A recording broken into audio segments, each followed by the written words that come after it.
नमस्कार दोस्तों, कैसे हो आप सब। मैं आज फिर एक नई कहानी के साथ आप सब लोगों के सामने प्रस्तुत हूँ। दोस्तों, कई बार ऐसा होता है जब हम किसी निर्णय को लेने से डरते हैं। उदाहरण के लिए, जैसे मुझे कोई परीक्षा देनी है और मैं उसकी तैयारी कर रहा हूँ, लेकिन मैं नियमित रूप से प्रतिदिन पढ़ाई नहीं कर पाता। कई बार ऐसा लगता है कि मानो मैं परीक्षा निकाल पाऊंगा कि नहीं, और यही सोचकर उतना समय अपनी पढ़ाई पर नहीं दे पाता हूँ। लेकिन मैं फिर सोचता हूँ कि आज जो मेरे पास समय है, मौका है पढ़ने का, कुछ करने का, यह है अनमोल समय वापस नहीं आएगा। बस थोड़ी सी और मेहनत। आरामदायक परिस्थिति में आप अपने सपने कभी पूरे नहीं कर सकते। इसके पीछे एक बहुत बड़ा कारण है, और आज यही कारण मैं आप लोगों को इस कहानी के माध्यम से बताऊंगा, जो आपको सफल बनाने में मदद करेगी।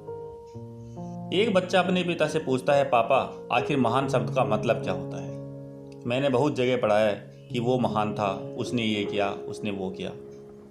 आप मुझे समझाओ कि महान लोग कैसे होते हैं और महान कैसे बनते हैं। पिता ने कहा, ठीक है। पिता ने बेटे को महान शब्द का अर्थ समझाने के लिए एक तरकीब सोची। उन्होंने कहा, बेटा, चलो 2 पौधे लेकर आते हैं। एक को घर के अंदर लगा देते हैं, दूसरे को घर के बाहर। पौधे लगाने के बाद पिता कहते हैं, बेटा, तुम्हें क्या लगता है, इन दोनों पौधों में से कौन सा पौधा बड़ा होगा और सुरक्षित रहेगा। बेटे ने कहा, पिताजी, ये भी कोई पूछने वाली बात है। जो पौधा हमारे घर के अंदर है वो सुरक्षित होगा, वो बड़ा होगा, जबकि बाहर वाला पौधा बिल्कुल सुरक्षित नहीं रह सकता। उसे बहुत सारे मौसम झेलने होंगे, उसे कोई जानवर भी खा सकता है। पिताजी शांत रहे और उन्होंने कहा, बेटा, इसका जवाब मैं वक्त आने पर दूंगा।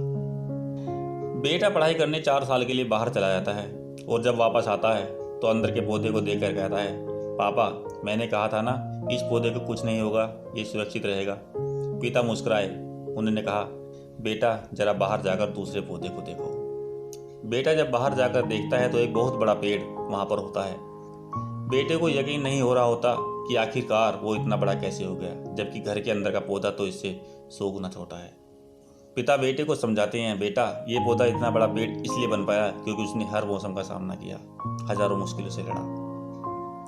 लेकिन अंदर का पौधा सुरक्षित होने की वजह से न ही उसमें कोई मौसम का सामना किया, ना ही उसे कोई धूप मिली, इस कारण वो बड़ा नहीं हो पाया।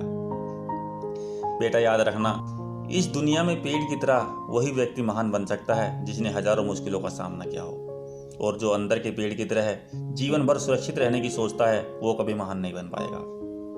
दोस्तों, आप किसी काम में अगर फेल हो जाते हो तो दुखी हो जाते हो। आप ये नहीं सोचते कि आखिर उस काम में क्या गलती हुई, ताकि आप उस गलती को सुधार सको। अगर आप बीच में ही हार मान लोगे तो अंदर के पेड़ की तरह आप भी जीवन में बड़े नहीं बन पाओगे। महान लोग महान बनने से पहले बहुत बार फेल हुए, उसके बाद ही वे महान बन पाए। अगर आप फेल होने के बाद भी अपने काम के लिए अड़े हुए हैं तो समझ जाओ, आपको महान बनने से कोई नहीं रोक सकता। तो दोस्तों, आपको मेरी कहानी कैसी लगी? अगर आपको ये कहानी अच्छी लगी हो तो लाइक करें, इस कहानी को शेयर करें और मेरे चैनल को सब्सक्राइब करें। कहानी सुनने के लिए आप सभी लोगों का धन्यवाद।